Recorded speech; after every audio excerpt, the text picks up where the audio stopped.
Analyse des scènes. Scène 1. Le prologue commence par la présentation et la description des personnages et de leur rôle. Il relate aussi quelques fragments de l'histoire d'Édipe et de ses deux fils pour aider le lecteur à comprendre l'histoire d'Antigone.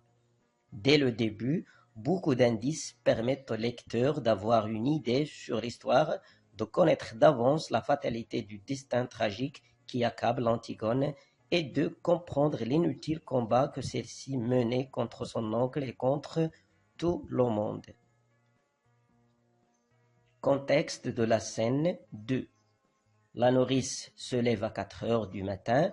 Elle n'a pas trouvé Antigone dans sa chambre. En fait, pendant la nuit, Antigone est sortie secrètement pour enterrer son frère malgré la surveillance des gardes.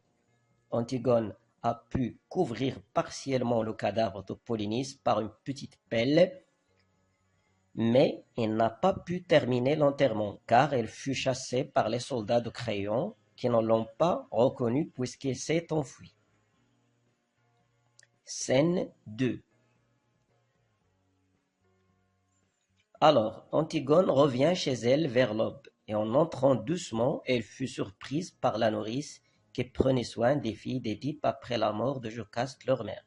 Antigone évite de dévoiler le secret à sa nourrice, qui croyait qu'elle avait un rendez-vous avec un jeune homme, un voyou. C'est une chose qui n'est pas digne d'une princesse. Antigone n'a pas nié avoir eu un rendez-vous avec quelqu'un, car ce n'est que le cadavre de son frère. Ceci a créé un malentendu entre les deux femmes, c'est ce qu'on appelle le quiproquo. Scène 3.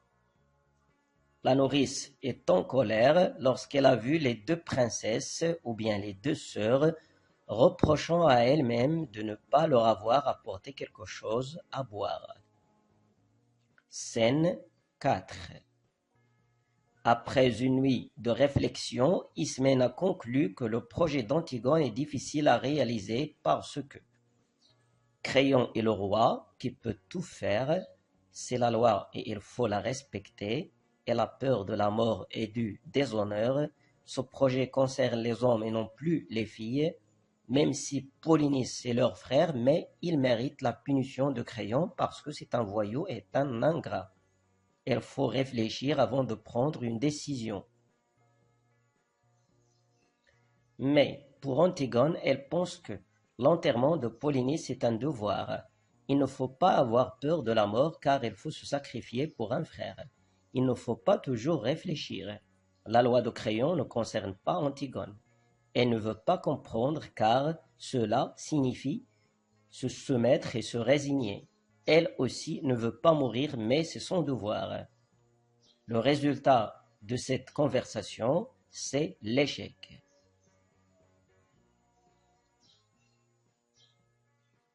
Scène 5. Antigone confie à la nourrice son besoin de la tendresse et de la consolation. Elle lui demande de l'embrasser fortement et de lui promettre de s'occuper de sa chienne douce. La nourrice n'a rien compris de ces propos, mais la petite Antigone lui a quand même révélé quelque chose de grave, ou bien que quelque chose de grave va arriver, et que cette rencontre pourrait être la dernière. Évidemment, Antigone se prépare pour accomplir son projet. Elle sait que cette mission est dangereuse et même fatale. C'est pourquoi elle cherche de la confiance et de la force, qui risquent de lui manquer car elle est petite et seule devant un roi autoritaire et intransigeant. C'est une scène d'adieu avec la nourrice. Scène 6. Antigone, lors d'une soirée de bal, a tenté de paraître comme les autres filles, belle et courtoise envers Aimon, mais elle a échoué puisqu'Aimon ne l'a pas comprise et la soirée s'est terminée par une dispute. Alors, dans cette scène, elle lui présente ses excuses pour lui avoir causé des ennuis. Enfin, elles se sont réconciliées. Ensuite, elle lui demande de l'écouter sans répondre et de la quitter après. Par ce comportement, Antigone avoue à son fiancé qu'elle ne peut jamais être sa femme, ni avoir un garçon avec lui, car elle sait qu'elle va mourir. Elle a donc sacrifié son amour et son bonheur avec Aimon pour son devoir envers son frère. En fait, Antigone ne veut rien expliquer à Aémon pour ne pas affaiblir, pour ne pas être détourné facilement de son projet. Scène 7. Une autre fois, Ismène tente de convaincre sa sœur pour ne pas enterrer Polynice, mais Antigone est toujours déterminée à accomplir son projet fatal. Elle révèle à Ismène que cette nuit, elle était auprès du cadavre. Scène 8. Un garde, Jonas, apporte à Créon que quelqu'un s'est approché du cadavre, que ce n'était pas un animal, car le cadavre est enterré selon les rites, qu'ils ont trouvé une petite pelle d'un enfant à côté du cadavre. Créon croit que c'est l'opposition et les ennemis de Thèbes qui osent commettre un tel crime, et il a demandé de garder cela en secret et de redoubler la surveillance. Scène 9. Le chœur fait la comparaison entre la tragédie et le drame. Scène 10. Antigone est arrivée à côté du cadavre en plein jour.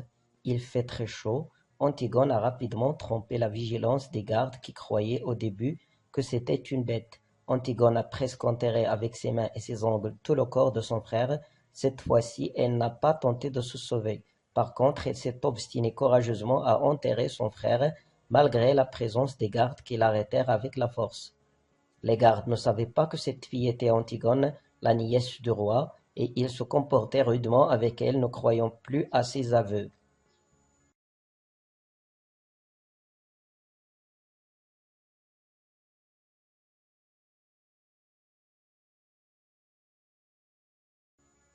Scène 11.